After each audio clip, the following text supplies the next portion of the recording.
Hello everyone, welcome back to my channel called Dudy Traveling.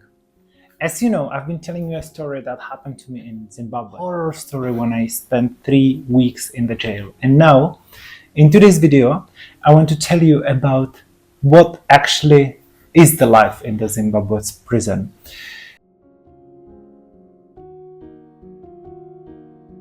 In the previous videos, I told you about the things that preceded, how I actually got caught and how I ended up at the police station. In the second video, I was telling you about the court, the process, the first court, how I went, how it was all kind of dodgy and so on. Today, I want to tell you about the life in prison. I'm not gonna mention the names, the real names. So let me just make up some names of the people, okay? As you can imagine, the life in prison is not an easy one. Let me tell you about the building first. So it was a bit behind the city, but still very close to the town. It was a building from 1910, I guess. It looked like this Rhodesia, this kind of old British style architecture. It was technically a square. Around there was a barb fence or electric wire fence. I don't know. We didn't even get outside. There was only the prisoners who could actually go outside and work on the garden. As you entered, it was kind of like divided into two parts. The right part was the cells, and the left part there was the other facilities. So let me first describe you the left part. In the middle of the left part, there was like a kind of a hut or something, like there was a roof. Under the roof there was a TV, and that's a couple of benches and seats, and that's where the guards were sitting. I will also talk about the guards later. There was also the little canteen, a small clinic, and a D section. D section was for the dangerous people. That's where the killers, murderers, and rapists were. So then in the middle there was kind of like a small wall, and around it in the right part of the square there was the cells. There were the cells. So from one side there were mostly the convicted prisoners, and there were cells 1 to 15, 16. So from around like the cell 6, 7, 8, all of the rest were cells for the people who are just awaiting trial. They were called the C section, I guess, or B section, A, B, C, D section. I didn't really get the idea actually. We got those clothes. It looked like it was when the second day when I get the clothes. First day I was just in my regular clothes, but the second day I got this. I couldn't even fit in. It was like tying you up. It's like to show that you are really not free. It was kind of like a sack from potatoes or whatever. Now we have plastic sacks, but back then. So we had to wear this. The huge problem was the hygiene. Every single day when I woke up, I had to go through all my clothes and get those. They were like little animals. They looked like bedbugs, and I had to go and kill all of them, and even the eggs. It really took me a couple of hours. So how was the day in the prison? The day in the prison was really long. Like, we had to go out. Everybody had to go out for a foreign. We didn't really understand what is this foreign, but it was kind of like counting. It was a harassment. All the time we had to do this. So we went outside, they counted us, and we went back to the cell. We started cleaning the cell, sweeping the floor, and so on. And after like half an hour, the people who were supposed to go to the court, they went again. They gathered in the left section in front of the doors. They were put handcuffs very often on the legs as well as on the hands, and they were counted again, recounted.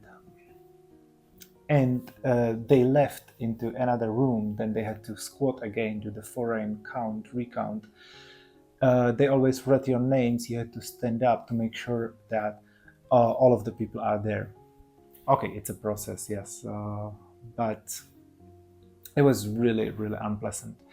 They so in the morning, people started cleaning. People started to do their morning hygiene, brushing the teeth, getting water, because you had to get water. If you wanted to shower that day, you had to get a bucket. They didn't even provide bucket. I always had to borrow it from someone, fill it up, and either bathe directly, or you just waited and bathed when it was free, because there was also not many like, I cannot even call it showers. It was just a corner where everybody saw you. The first time I went to shower, like, somebody came to me and said like, hey, you, turn around, show us your dick. I was like, oh. Okay. Anyways, you showered, you bathed, people were just next to you, they were peeing, like literally it was splashing to you. It was really insane. And in the back there were some toilets. Oh my god, the toilets were also very crazy. It was just a hole. There was some kind of thing where the excrements were held, and you had to go to do your thing just right after they cleaned it. They had to, every day there were two people, they always came there and they had to clean everything. Like, they took rubber boots and like some sticks, and they cleaned all the, oh my god, all the thing. They cleaned it. Then you had to use your chance to actually go there, because soon it started piling up, and eventually there was so much, there was a horde that you couldn't even, like, your intimate parts would just like be lying in that thing, and you just don't want that. Like, there was even a guy who actually, like, he was mentally sick.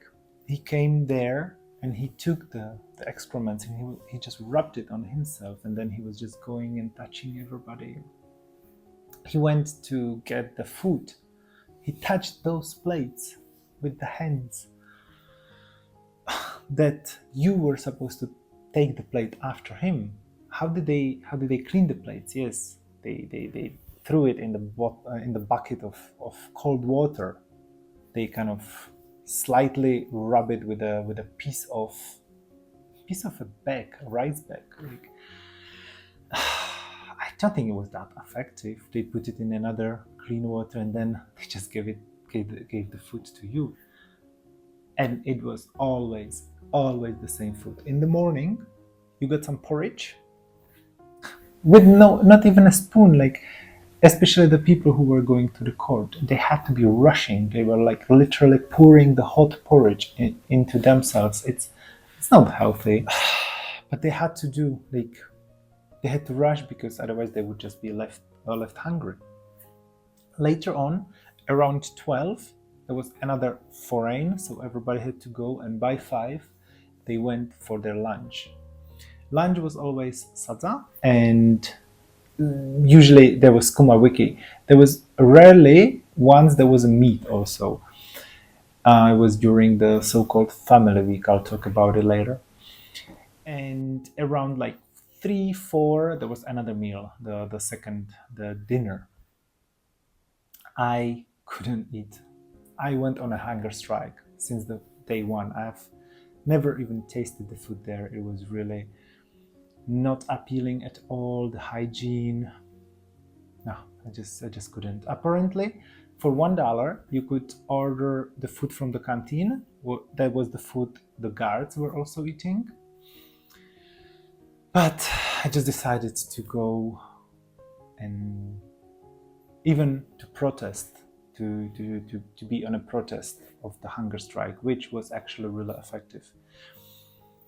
So during the day, between the breakfast and the lunch and the supper, you were free to do what you wanted. Like, most of the people were just hanging out in the cell or outside, walking, like being bored.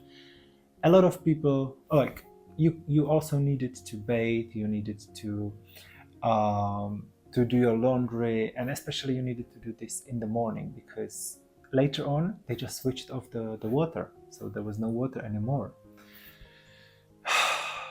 I don't know why, like the water was on the whole night. I was sleeping on the cold floor on the concrete, and I was just listening the whole night how the water is flowing. And then I was so thirsty, and it was even water from the borehole.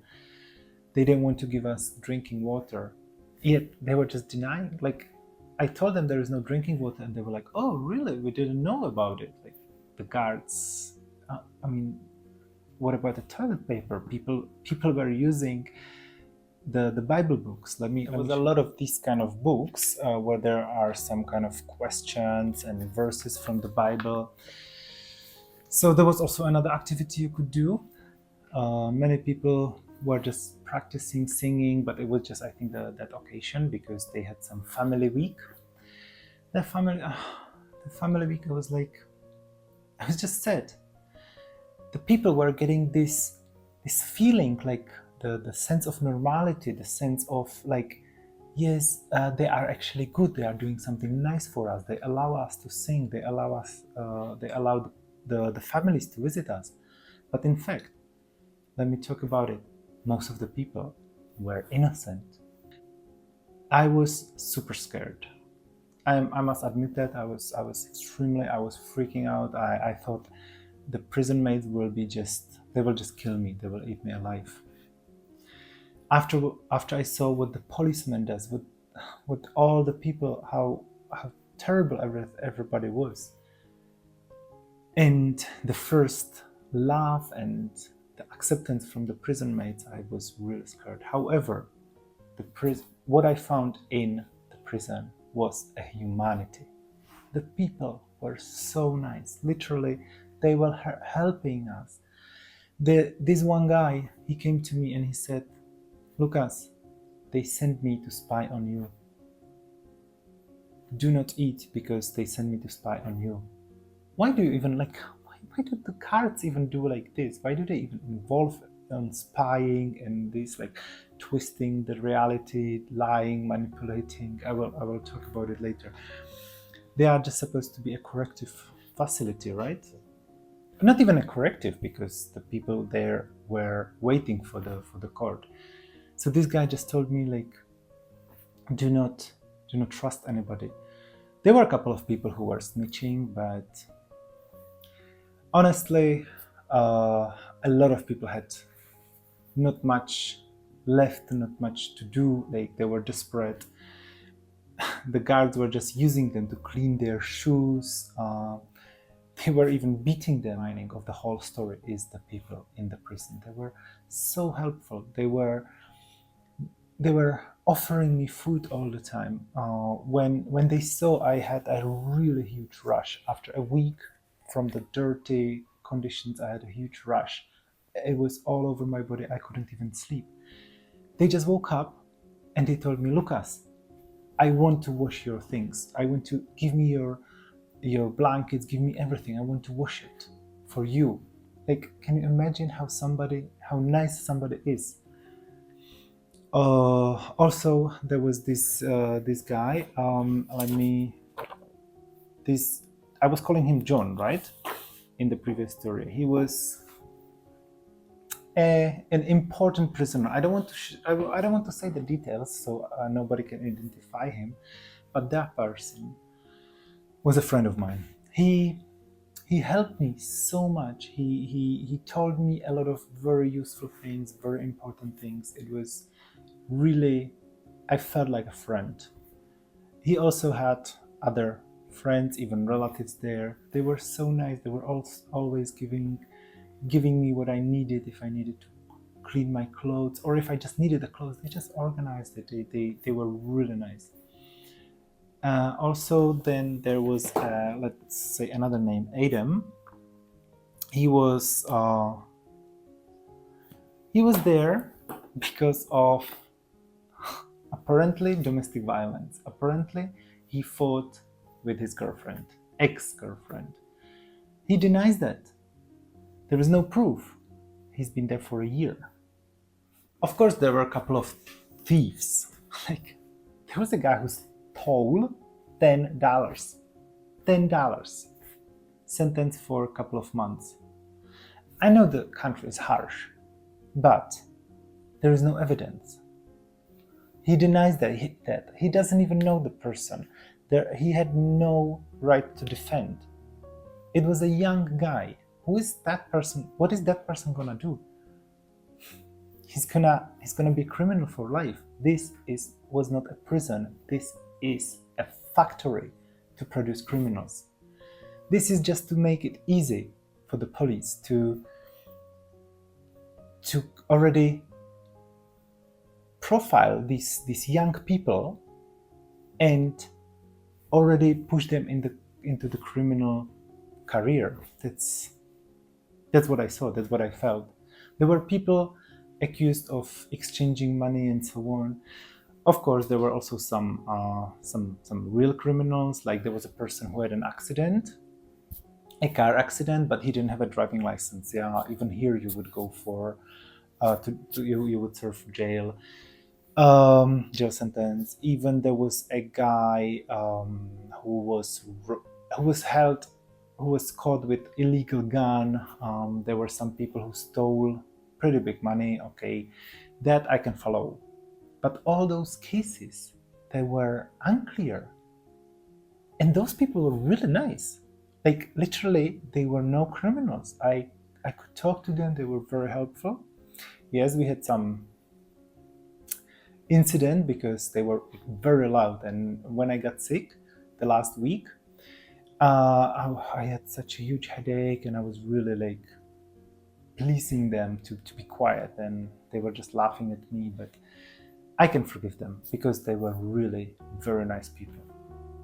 And I was okay. Also, I was nice. I was trying to be nice to them because I didn't eat. I was on the hunger strike, so I was giving them my own food. And that's how it was.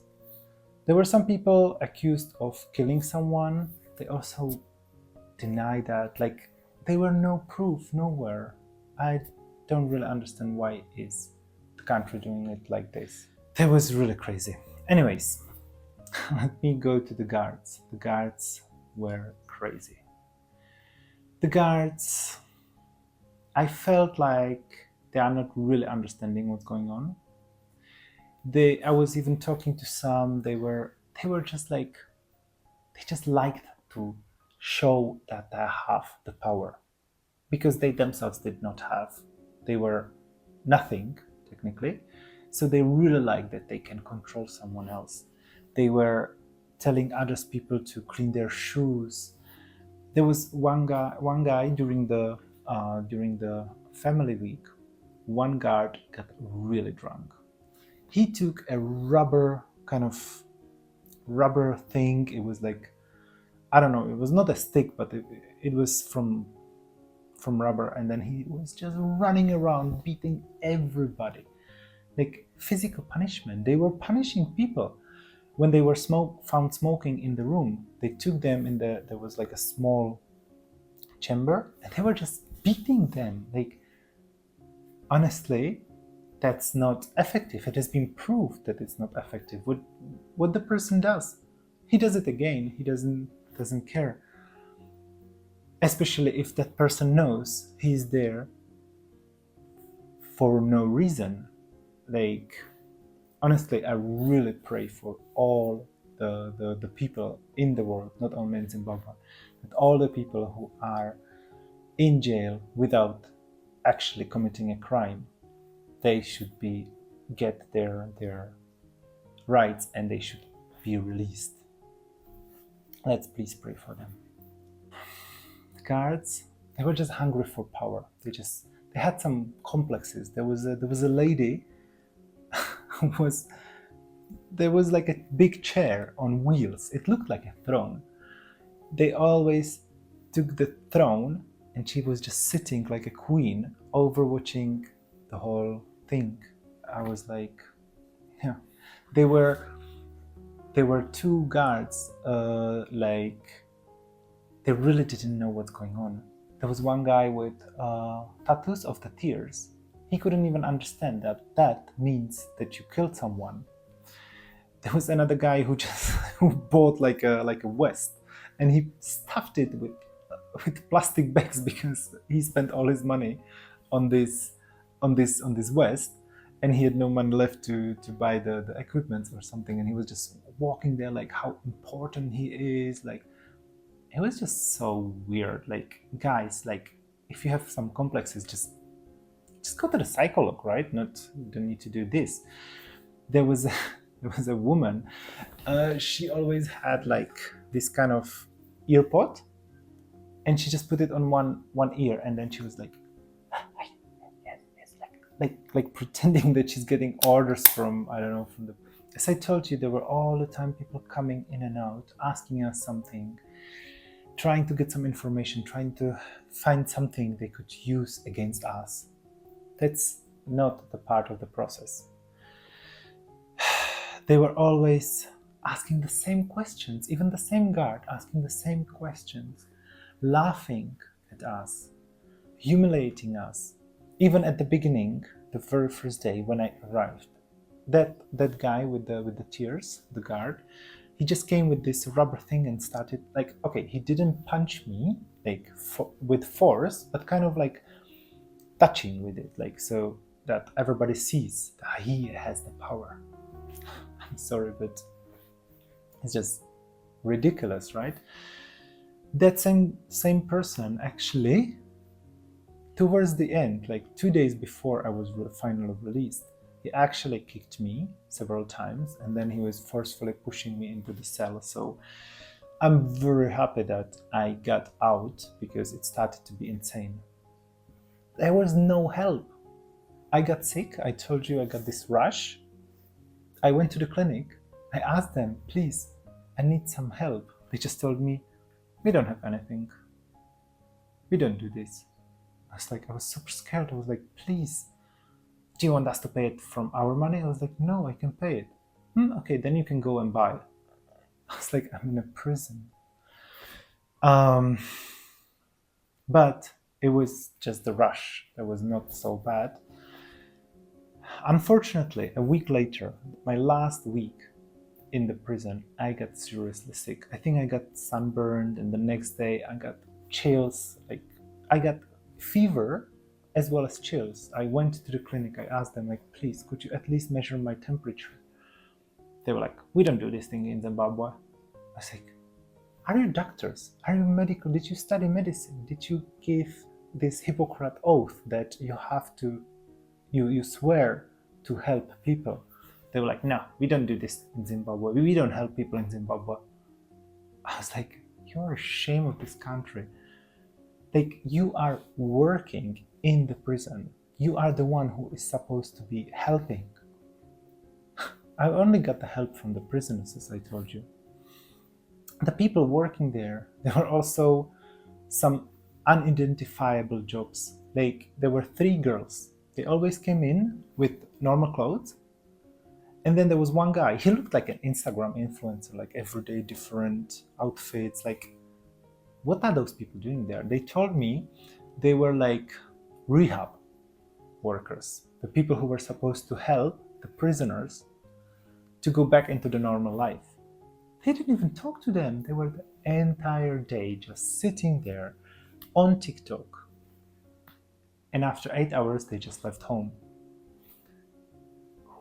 Why are you paying these people? Like, why are they not doing their job, right? Who are they actually? They were just young people who had definitely no education in the field.